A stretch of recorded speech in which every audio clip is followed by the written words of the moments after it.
Well, that's what happens when you stay too strong for too long.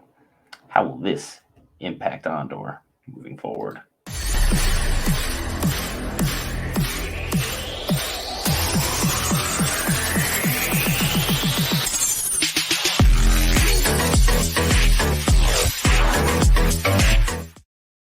Hey guys, Brett here for Geek Variants, back for another exciting breakdown on Andor episode 9. We got a lot of big things in the works. We have an RPG draft in the works. It's going to be nuts. We have a 150 subscriber giveaway. You can be anyone from 1 to 150. You're still eligible for a couple action figures, a couple maps, and a couple signed things from the crew.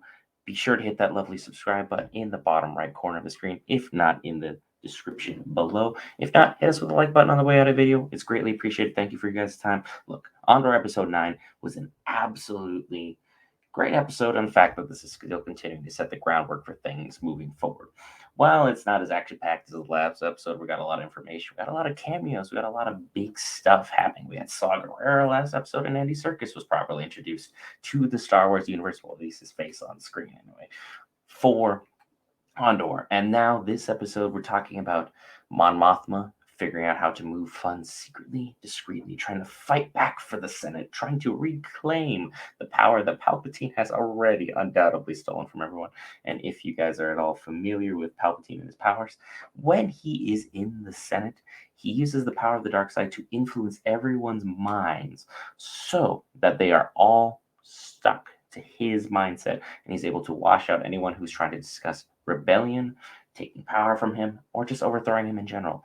He's got things down pat, so Mon Mothma's cries will fall only on the strongest of ears. Otherwise, everyone's deaf. There's nothing to be said about it. There's nothing that can be done.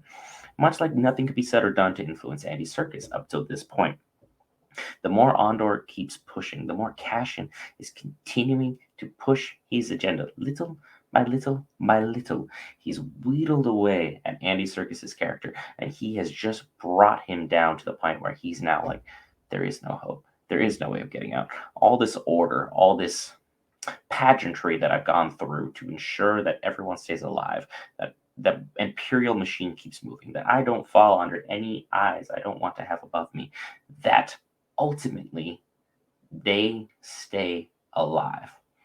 But now he knows after Floor 2 got wiped out, there is nothing left for that. His whole pageantry, his whole facade, everything he was about, everything he's for, nothing. Worthless, useless, a facade, a farce. Just an absolutely terrible time of it.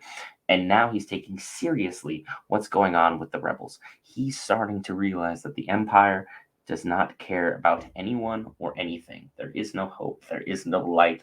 So therefore, it is time to act. It is time to move. It's time to find a way to get out of here. Like Cassian, who's working on sawing his way through. To what end, I don't know. I don't know what that pipe went to. I don't know what that wire went to.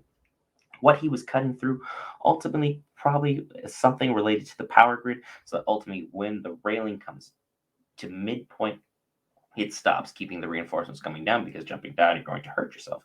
Trying to get up, you're able to climb up to a certain level and get your way back up. While they have blasters at the top level, the amount of numbers you have versus the number of guards that are available is 50 to 2. So unless those two are absolute marksmen and just absolutely improving the Imperial reputation that we all know, because we know Stormtroopers can't aim, that ultimately they will succeed and be able to take over part of the floor, but will it be in time before the floor activates?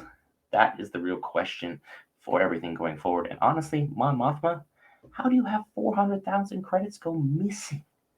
I mean, I wish I had $400,000 to just go missing and be like, oh no, I lost it. Oh, no. But ultimately, it's a brilliant move for her to get the rebellion going, because a lot of that went to cruisers, it went to frigates, it went to ships, it went to pilots, it went to buy bounty hunters, it went by anyone who was for sale to join this rebellion, because ultimately, in the beginning, it was a lot of terrorists that ultimately became a terrorist group known as the Rebellion that ultimately led to the overthrow of the Empire. Because you have to think about it's literally we're rooting for the terrorists to take down the Empire, which is a crazy thing in of itself. But hey, Star Wars, it's a galaxy far, far away, all fictional, all a great time. We love what we love. Leave your thoughts below in the comments about anything I've missed, anything you want to talk about, or If you're curious about more what we got going on pertaining to the 150 subscriber giveaway, with that in mind, the RPG draft will probably happen maybe the end of the month, maybe middle of next month. We have a lot of big stuff to fine tune. I'll get more information, you guys, when we get there. If not, be sure to hit that lovely red subscribe button. Hit that little bell. Let us know. Notify you anytime we are up and awake and talking about more geek stuff. I will see you guys tomorrow night for Titans Season 4, Episode 1 and 2 will be dropping at midnight Pacific Standard Time, 3 a.m. Eastern Standard Time. With that, I give you a couple videos for you to check out in the meantime. If not, I'll see you guys tomorrow night for Titans. Welcome to Geek Variants, where you are your best geek variant.